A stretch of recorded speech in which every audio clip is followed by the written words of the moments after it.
खुश आमदीद बच्चों, खुश आमदीद नाजरीन। आज मैं ख़ास तौर से तलबा और तालिबात से मुखातिब हूँ जो अब से चंद दिनों बाद इम्तहान देने वाले हैं। और इम्तहानों में एक सवाल आता है मज़मून लिखने को। तो मज़मून कैसे लिखेंगे और उसके क्या कायदे हैं, इस पर मैं रोशनी डालूँगा। होता यह है कि इम्तहान में दो तरह के कागज़ दिए जाते हैं। एक को OMR कहते हैं और एक आंसर बुक होती है। तो OMR बच्चे वो हल करते हैं और OMR वापस देने के बाद आंसर बुक लिखना होता है। तो आंसर बुक को में जो सवालात होते हैं उनमें मजमून भी रहता है 10 नंबर का और 5 नंबर का ख़त भी लिखने को रहता है। तो बच्चों को चाहिए कि OMR जमा करने के बाद और भी जो दीगर सवालात हैं उनमें पहले मजमून लिखे, क्योंकि मजमून का 10 नंबर रहता है। तो 10 नंबर पाने के लिए आपके पास वक्त होना चाहिए कि किसी भी मौजू पर अच्छे ढंग से मजमून लिख सकें। तो आज हमने मजमून में एक उन्वान मुंतखब किया है, तालीम की अहमियत। तालीम को इंग्लिश में एजुकेशन कहते हैं, हिंदी में शिक्षा कहते हैं। तो आज हम लोग इस पर रोशनी डालेंगे। तो सबसे पहले हम जब कॉपी लिखेंगे तो होता यह है कि बच्चे सवाल नंबर लिखना भूल जाते हैं और एग्जामिनर को सवाल नंबर कौन है और कितने नंबर का है इसमें दिक्कत होती है। तो सवाल नंबर हम इसमें डाल देंगे। जैसे सवाल नंबर 5 में मजमून है तो 5 हम लिख दिए। उसके बाद 3 मौजूआत रहते हैं सवाल में। 3 में से जो मौजू, जो टॉपिक आपको आसान लगे और ऐसा लगे कि हम इस पर ज़्यादा से ज़्यादा लिख सकते हैं, उसका इंतखाब करना चाहिए। तो पहले मौजू का हम इंतखाब करेंगे। 3 में से किसी एक पर लिखना होता है। कभी कभी होता है कि बच्चे तीनों पर कुछ न कुछ लिख देते हैं, ऐसा नहीं है। अगर आपको 10 में 10 नंबर पाना है तो पहले मौजू का सही इंतखाब करेंगे, चुनेंगे कि किस मौजू पर हम ज़्यादा लिख सकते हैं। उसके बाद जो टॉपिक है, जो उन्वान है, उसकी तशरीह करेंगे। तशरीह का मतलब हुआ कि उस टॉपिक का, उस उन्वान का मतलब बताना, उसके मानी बताना। उसके बाद उससे क्या क्या फायदे हैं और इसकी क्या अहमियत है, इस पर रोशनी डालेंगे। और इख्तिताम जो करेंगे, चूंकि मजमून जितना लंबा आप लिखिएगा तो आपके लिए बेहतर होगा, उसमें मार्क्स अच्छे आएंगे। तो इख्तिताम के वक्त जो है, इख्तिताम जब होने लगे तो उसमें ज़्यादा से ज़्यादा उसको बढ़ाने की कोशिश करना चाहिए। अगर मौजू से मुताल्लिक कोई शेर आपको याद हो तो शेर भी लिख सकते हैं। तो इस तरह से हम मौजू का इंतखाब करेंगे। जैसे आज का हमारा मौजू है तालीम की अहमियत। तो तालीम की क्या अहमियत है, तो उसको लिखने से पहले हम मौजू का इंतखाब करेंगे। उसके बाद उन्वान की तशरीह। जैसे ये उन्वान है तालीम की अहमियत, तो इसके बारे में पहले हम लिखेंगे। तो जैसे लिखेंगे कि तालीम लफ्ज से इल्म, तालीम लफ्ज इल्म से बना है, इल्म से लफ्ज तालीम बना है। इसके मानी जानने के हैं। हुसूल इल्म इंसानी फितरत है।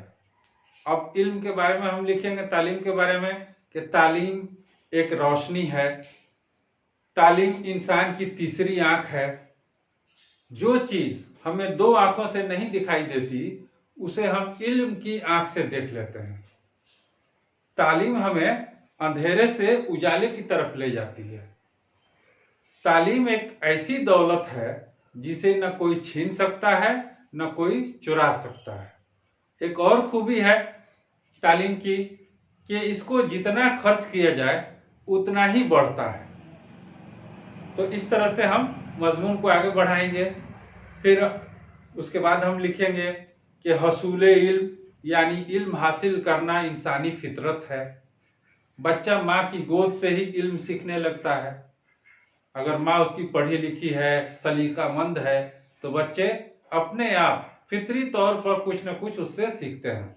फिर कुछ और बड़े होते हैं तो अपने खानदान के बड़े बुजुर्गों से सीखते हैं, और जब फिर कुछ और बड़े होते हैं तो स्कूलों, मदरसों और कॉलेजों में उनको भेजा जाता है इल्म हासिल करने के लिए।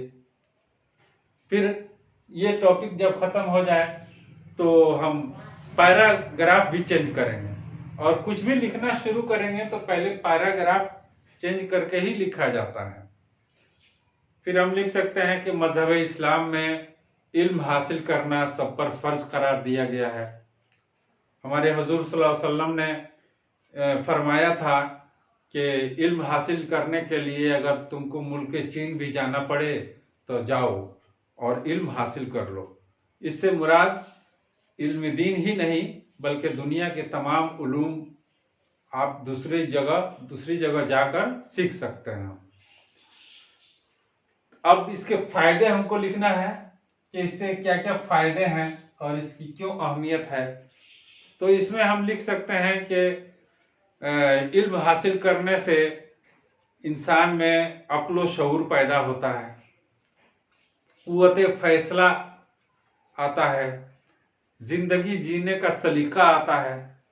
बिना पढ़ा लिखा आदमी जो जिंदगी गुजारता है वो सलीके से नहीं गुजारता है, उसमें अच्छे बुरे की तमीज नहीं होती है।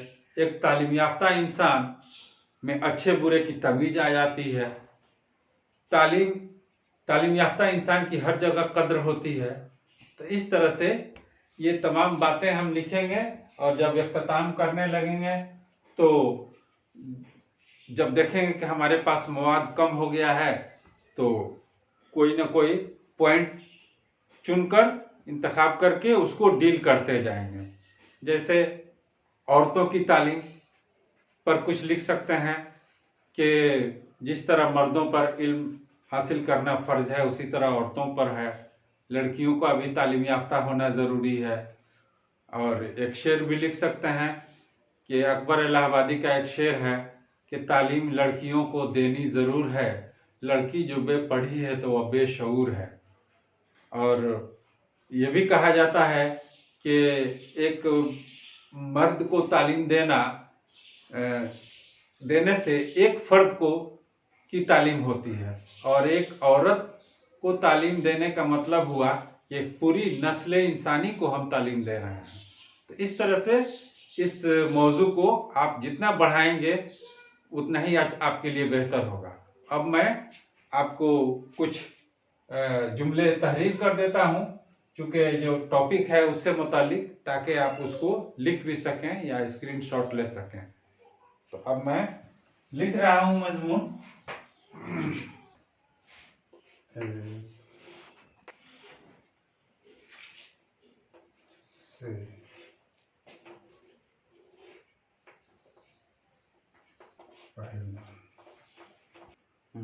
देखिए, मैंने बोर्ड पर जो जुमले तहरीर किए हैं तालीम की अहमियत से मुतालिक, उसको गौर से सुनिए। तालीम लफ्ज इल्म से बना है। इल्म के मानी जानने के हैं। तालीम एक रोशनी है जो हमें अंधेरे से उजाले की तरफ ले जाती है। तालीम हमें अंधेरे से उजाले की तरफ ले जाती है। तालीम इंसान की तीसरी आंख है, यानी जो चीजें हम इल्म के दो आंखों से नहीं देख सकते वो इल्म की आंख से देख लेते हैं।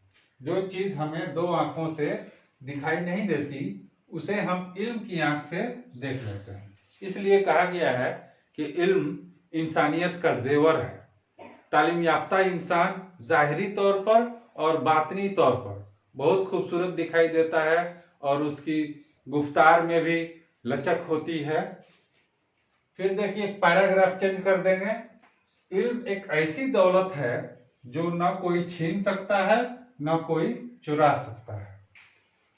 जैसे अगर चार भाई हैं और एक आदमी तालीम याफ्ता है और उसके दूसरे भाई अगर पढ़ नहीं सके, तालीम हासिल नहीं कर सके, तो सब कुछ में बंटवारा हो जाएगा, लेकिन तालीम में बंटवारा नहीं होगा। न तो उसको कोई छीन सकता है, न चुरा सकता है। तालीम को जितना खर्च किया जाए उतनी ही बढ़ती है। तालीम एक ऐसी चीज है कि जिसको जितना खर्च किया जाए उतनी ही बढ़ती है।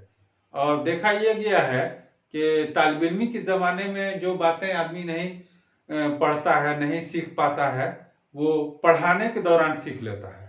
तो यानी जितना इल्म खर्च किया जाए उतना ही वो बढ़ेगी।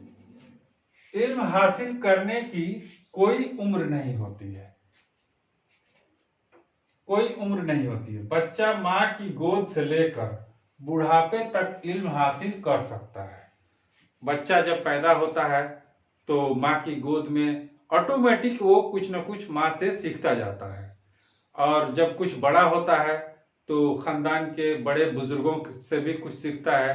इसलिए कहा गया है कि माहौल से भी आदमी में इल्म आती है, और बहुत कुछ वो माहौल से सीखता है।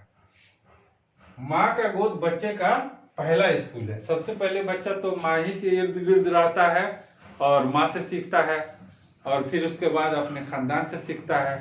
फिर वो जिस माहौल में उसकी परवरिश हो रही है उसका भी असर उस पर पड़ता है, और उसके अंदर तालीम आती जाती है।